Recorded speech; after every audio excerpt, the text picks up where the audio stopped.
बहुत ही आदर और सम्मान के योग इस परिवर्तन यात्रा में मेरे साथ चल रहे पार्टी के राष्ट्रीय स्तर के, प्रदेश, जिला और हल्का स्तर के सभी नेतागण, बहुत ही मान और सम्मान के योग सोनीपत इकाई के जिला के सभी पदाधिकारीगण, गांव रोहना के मेरे आदरणीय पिता तुल्य बुजुर्गों, नौजवान साथियों, सम्मान के योग्य माताओं, बहनों, सबसे पहले तो मैं आप सबका इस बात के लिए आभार व्यक्त करता हूं कि जैसे ही आपके गांव में यात्रा पहुंची, आपने हजारों की संख्या में इकट्ठे होकर के न केवल यात्रा का स्वागत किया, अभिनंदन किया, बल्कि मेरे साथ जो यात्रा में चल रहे उन सब का आपने बहुत हौसला बढ़ाने का काम किया। इसके लिए मैं आपका बहुत बहुत आभारी हूं।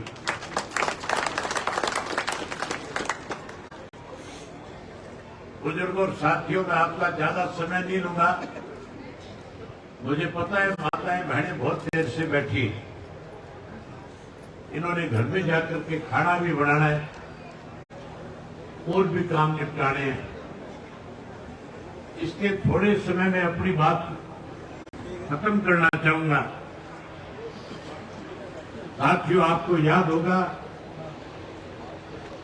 आज से 4 वर्ष पहले जब लोकसभा का चुनाव चल रहा था, हमारे देश के प्रधानमंत्री ने 2 बड़े वायदे देश के लोगों के साथ किए थे। पहला वायदा था देश के अन्नदाता के साथ, किसान के साथ। कहीं भी सभा करने जाता था, कहते थे कि अगर मेरी दोबारा देश में सरकार बनी तो सरकार बनने के बाद किसान की फसल की आय 2022 में 2 गुना करने का काम करूंगा। दूसरा वायदा किया था हमारी माताओं और बहनों से। देश के प्रधानमंत्री जी कहते थे, मैं जो बाढ़ है, चूल्हा है, उसको खत्म करूंगा। घर घर के अंदर गैस का चूल्हा और गैस के सिलेंडर, हर महीने गैस का सिलेंडर मुफ्त दे करके माताओं बहनों का चूल्हे से पीछा छुटवाने का काम करूंगा। माताओं और बहनों ने भी ये मान लिया था कि मोदी जो वायदा कर रहा है पूरा करेगा। किसान ने भी ये उम्मीद जताई थी कि शायद स्वामीनाथन की रिपोर्ट लागू करके किसान को भी उसकी फसल की कीमत ज्यादा देने का काम करेगा। साथियों, 2022 बीत गया, आज तक भी किसान के उसकी फसल के दाम पूरे नहीं मिल रहे। जहां 2 गुना करने की बात थी, फसल के दाम तो 2 गुना नहीं हुए, लेकिन किसान पे कर्ज कई गुना चढ़ गया। इस देश में महंगाई बढ़ गई, इस देश में बेरोजगारी बढ़ गई, इस देश के अंदर भ्रष्टाचार बढ़ गया। इस हरियाणा प्रदेश के अंदर पढ़े लिखे नौजवान को मायूस होना पड़ा। आज ऐसे हालात हैं, हर वर्ग के लोग इस सरकार से दुखी है, परेशान है। हर कोई आज बदलाव चाहता है। इसीलिए चौधरी ओम प्रकाश चौटाला जी ने परिवर्तन यात्रा शुरू करी है।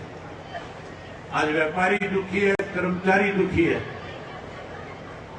आज जहां व्यापारी कर्मचारी दुखी है, वहां किसान और मजदूर भी परेशान है। पढ़ा लिखा नौजवान मायूस है। आज तो चुने हुए प्रतिनिधि जो सरपंच है, जहां सरकार में बैठे लोग ये कहते थे कि हम पंचायतों को ज्यादा अधिकार देने का काम करेंगे।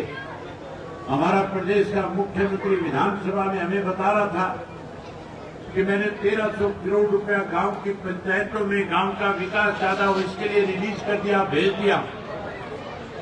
बड़ी हैरानी की बात है साथियों, आज मैं आपके बीच में 1150 किलोमीटर का सफर तय करके आया हूं। 24 फरवरी को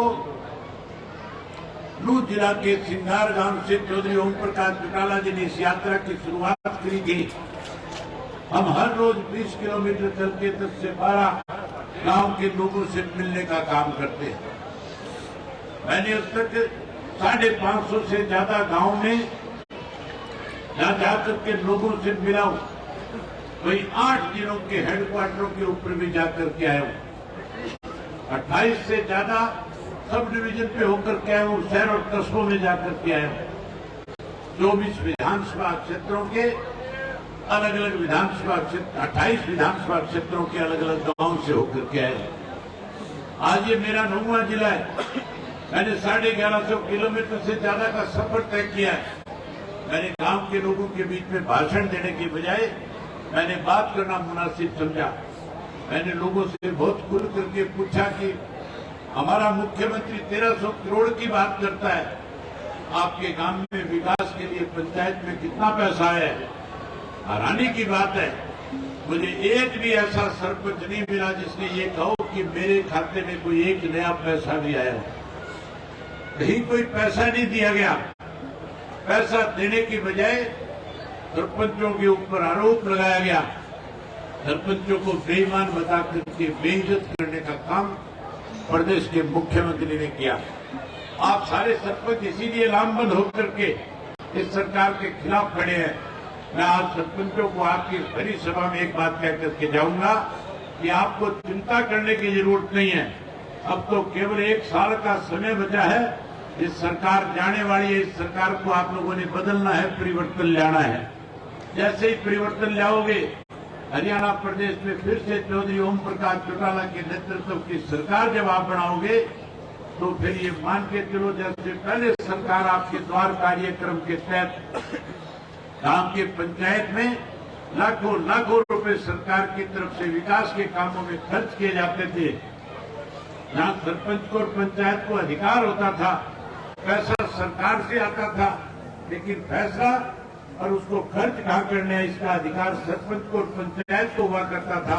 हम फिर से उसी परंपरा को लागू करेंगे और सरपंचों को अधिकार देकर के सरकार आपके द्वारा लाखों रुपए आपको देकर के गांव का विकास कराने का काम करेंगे। जहां हम विकास की बात कर रहे हैं, मध्य प्रदेश विकास में रोड़ा बनी हुई है, विकास रोकने का काम कर रही है। आज किसी भी गांव में चले जाओ, पीने के पानी की कमी है। आज किसी भी गांव में चले जाओ, गांव के स्कूलों में अध्यापकों की भी कमी है। किसी गांव के हॉस्पिटल में चले जाओ, डॉक्टर और दवाइयों की कमी है। किसी गांव में चले जाओ, आज खिलाड़ियों के लिए स्टेडियम की और ट्रेनर की कमी है। आज गांव की सड़कों का बुरा हाल है। जब मैं आपके गांव की तरफ चल कर के आ रहा था, जब हम गांव से बरोड़ा गांव से निकले थे, तो बरोड़ा से निकलने के बाद रोड़ा तक की जो सड़क थी उसकी हालत ऐसी थी कि हम पैदल चल करके पहले पहुंच गए। जो गाड़ियां थी वो पीछे रह गई थी। गाड़ियां सड़क पे चल नहीं सकती थी, इतने गड्ढे थे, इतना बुरा हाल था। तो सड़कें चौधरी ओम प्रकाश चौटाला ने बनाई थी। आज ऐसी हालत है कि सरकार उन सड़कों की मरम्मत तक भी नहीं करवा सकी। तो स्कूल चौधरी ओम प्रकाश चौटाला ने अपग्रेड कराए थे, जहां तक उनमें अध्यापक पूरे नहीं कर पाई है। तो हॉस्पिटल हमने बनाए थे, ये सरकार आज हमने डॉक्टर और स्टाफ के लोगों को नहीं भेज पा रही है। आप जैसे ही बदलाव लाओगे, परिवर्तन करोगे, जैसे ही नए सिरे से इंडियन नेशनल लोकदल पार्टी को फिर से सत्ता में लाने का काम करोगे, मैं आपसे वायदा करता हूं कि हम इन सारी चीजों को आगे बढ़ा करके गांव के लोगों को शहर से भी ज्यादा सुविधा दे करके हम अपने ग्रामीण अंचल के बच्चों को आगे बढ़ाने का काम करेंगे। आज की सरकार ने जो पेंशन चौधरी देवीलाल जी ने आपको 100 रुपये माहवार दी थी, आप एक चीज और याद करो साथियों, आपके गांव में बहुत सारे ऐसे साथी हैं जो दिल्ली में जाकर के नौकरी करते हैं। बहुत सारे ऐसे साथी हैं जो हरियाणा की सरकार में नौकरी करते हैं। बहुत सारे ऐसे साथी भी हैं जो आज रिटायर हो चुके हैं। आज इस हरियाणा प्रदेश के अंदर, जब देश के अंदर भारतीय जनता पार्टी की सरकार अटल बिहारी वाजपेयी के नेतृत्व में बनी थी, वो एक पेंशन की स्कीम लेकर के आए थे। एक नई पेंशन स्कीम इस देश में लागू करना चाहते थे।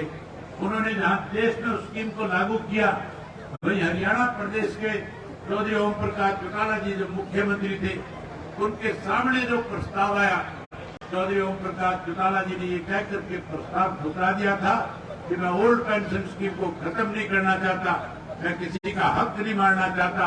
मैं चाहता हूं कर्मचारियों को जो रिटायर हुए उनको और ज्यादा सुविधा मिले, इसके लिए कोई कानून बना सकता हूं, लेकिन ऐसा कानून बना करके मैं कर्मचारियों के साथ अन्याय नहीं करूंगा।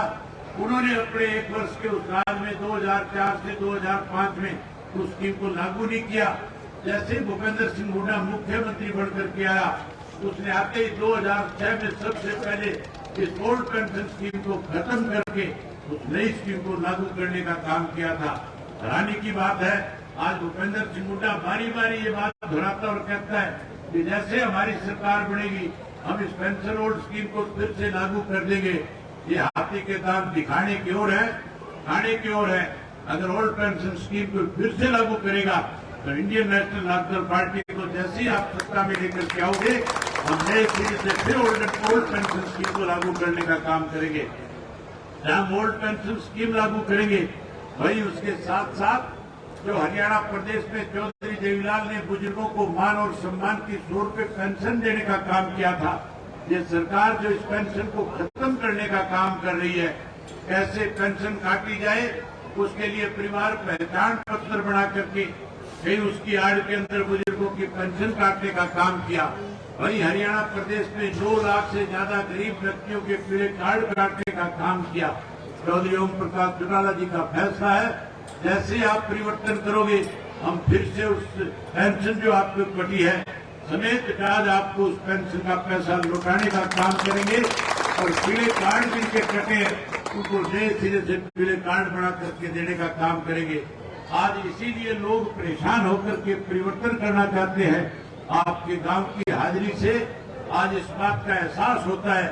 आज जो भी कोई यहाँ सीआईडी का खड़ा होगा, जो कोई सोशल मीडिया पे आज इस जनसभा को देख रहा होगा, 100% उस आदमी के मन में एक ही बात आई होगी कि अब तो हर हालत में हरियाणा प्रदेश में परिवर्तन होकर के रहेगा। क्योंकि आपकी हाजिरी, आपका उत्साह, आपका हौसला इस बात पे मोहर लगा रहा है कि आप लोग भी परिवर्तन करना चाहते हो। मैं आपसे पूछने आया हूं कि आप परिवर्तन करना चाहते हो कि नहीं चाहते हो? आप भी परिवर्तन करना चाहते हो। इस परिवर्तन को कोई रोक नहीं सकेगा। हर हालत में 2024 में परिवर्तन आएगा और परिवर्तन आने के बाद चौधरी ओम प्रकाश चौटाला के नेतृत्व की सरकार फिर इस प्रदेश में बनेगी। जैसे ही हमारी सरकार बनेगी, पहले जैसे चौधरी देवीलाल ने आपको 100 रुपए बाबा पेंशन दी थी, 10-10 हजार के आपके कर्जे माफ किए थे, जैसे 5100 रुपए गरीब की बेटी की शादी के लिए देने का काम किया था, हम उन्हीं की नीतियों को आगे बढ़ाते हुए सरकार बनने के बाद सबसे पहले जो 100 रुपए पेंशन चौधरी देवीलाल ने शुरू करी, उसको बढ़ा करके 7500 रुपए करके बुजुर्गों का मान सम्मान बढ़ाने का काम करेंगे। हम पेंशन बढ़ाएंगे, वही हर घर से पढ़े लिखे नौजवान बच्चे को रोजगार और नौकरी देने का काम करेंगे। जो बच्चा नौकरी से छूट जाएगा, जैसे हमने पहले 2000 से 2005 के अंदर चौधरी ओम प्रकाश चौटाला ने ये 11,000 रुपया बेरोजगारी भत्ता देकर के बच्चों का मान सम्मान किया था, अब हम उस भत्ते को बढ़ाएंगे और 21,000 रुपया महीने का हर बच्चे को जो है बेरोजगारी भत्ता देकर के उसको अपने पैरों पे खड़ा करने का काम करेंगे। जहाँ पेंशन बढ़ाएंगे, वही उसके साथ साथ बेरोजगारी भत्ता देंगे और वही उसके साथ साथ हमारी माताओं बहनों से मोदी जी ने जो वायदा किया था कि मैं आपको गैस का सिलेंडर मुफ्त में दूंगा, आजकल गैस का सिलेंडर मुफ्त में मिलता है कि नहीं मिलता? ये सारी माताएं हाथ हिला के कहती है कोई गैस का सिलेंडर नहीं मिलता। तो गैस का सिलेंडर कितने पैसे में मिलता है? 1100 रुपए का मिलता है, 1150 को मिलता है। तो सिलेंडर 400 का था, आज उसकी कीमत बढ़ा दी। और जब गैस का सिलेंडर बढ़ाने की बात आती है तो कहीं ना कहीं घर में विवाद भी हो जाता है। विवाद हो जाता है कि नहीं हो जाता है? झगड़ा होता है कि नहीं होता है फिर गैस के सिलेंडर पे? सारी कहती है सिलेंडर पे गैस पे झगड़ा भी हो जाता है। आपको चिंता करने की जरूरत नहीं है, आप इस परिवर्तन में बहुत बड़ी भागीदारी निभा सकती हो। आप ये मान के चलो, अगर आपने ये फैसला कर लिया कि हम परिवर्तन लेकर के आएंगे, तो फिर कोई भी व्यक्ति आपके गांव में ऐसा नहीं होगा जो आपकी कई भी बात को टालने की हिम्मत रखता होगा। हर आदमी आपकी बात को मानने पर मजबूर होगा। बच्चे भी आपकी बात को मान करके परिवर्तन में बड़ी भूमिका निभाने का काम करेंगे। मैं आपसे उम्मीद करूंगा कि आप इस परिवर्तन में बड़ी भूमिका निभाओगी। जैसे ही सत्ता का परिवर्तन हो जाएगा, आपकी सरकार बन जाएगी, हर घर के अंदर हम एक गैस का सिलेंडर आपको हर महीने मुफ्त में देने का काम करेंगे।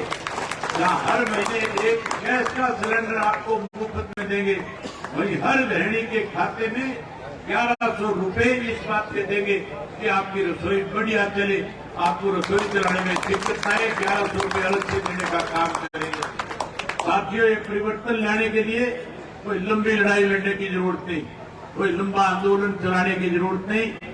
इसके लिए तो केवल एक काम कर देना, सुबह सवेरे जब अपने बड़े बुजुर्गों को मान सम्मान के रूप में राम राम कहते हो, जब उनको इज्जत देते हो, तो जहां राम राम कहो भाई ये कहना शुरू करो, परिवर्तन करो। क्या कहना शुरू करोगे? आहिस्ता बोल रहे हो। इतनी जोर की आवाज होनी चाहिए कि कांग्रेस और बीजेपी वालों को इस बात का पता लग जाए कि अब 100% परिवर्तन आएगा, और परिवर्तन आने के बाद इंडियन नेशनल लोकदल पार्टी सत्ता में आएगी। और जिन लोगों ने इस प्रदेश के लोगों को लूटने का काम किया है, वो लोग जेल की सलाखों के पीछे जाएंगे, कमेरा इस प्रदेश में राज करने का काम करेगा। जब परिवर्तन करो कहना शुरू करोगे भाई, उसके साथ अगर कोई अपने आप को सरकार का ज्यादा करीबी समझता है, अपने आप को ज्यादा लाडला मानता है सरकार का, वो जब आपको मिले तो उसको 3 बार कहो परिवर्तन करो, परिवर्तन करो, परिवर्तन करो। जब दिन में 20-30 बार आपको मिले, हर व्यक्ति उसके सामने यही बात दोहराए कि परिवर्तन करो, परिवर्तन करो, परिवर्तन करो। जब वो अपने घर को शाम को जाएगा तो घर में जाके घरवाली से ये नहीं कहेगा कि खाना बनाओ, चाय बनाओ, फिर वो भी मजबूर होकर के कहेगा कि परिवर्तन करो, परिवर्तन करो, परिवर्तन करो। इसी बात पे परिवर्तन आ जाएगा। आप सबने मेरी बात को सुना, मैं आपका इस बात के लिए आभार व्यक्त करता हूँ। आपने स्वागत किया, इस बात के लिए आपका आभार व्यक्त करता हूँ। मैं खास करके मास्टर जी को और मास्टर जी की टीम को इस बात के लिए बधाई देता हूँ कि उन्होंने एक एक व्यक्ति को घर से जाकर के आज की एक सभा का निमंत्रण देने का काम किया। इसके लिए आप भी बहुत बड़ी बधाई के पात्र हैं। जिस तरह की टीम इन्होंने आपके गांव में पार्टी की खड़ी करी है, हर सेल के साथियों को प्रधान की, वाइस प्रधान की, अलग अलग पदों की जो जिम्मेवारी सौंपी है, और जिस तरह उन साथियों ने आज अपनी अपनी जिम्मेवारी निभाने का काम किया है, तो उन सबको बहुत बहुत बधाई और मुबारकबाद देता हूँ। और उसके साथ साथ एक बार फिर आपका इस बात के लिए आभार व्यक्त करता हूँ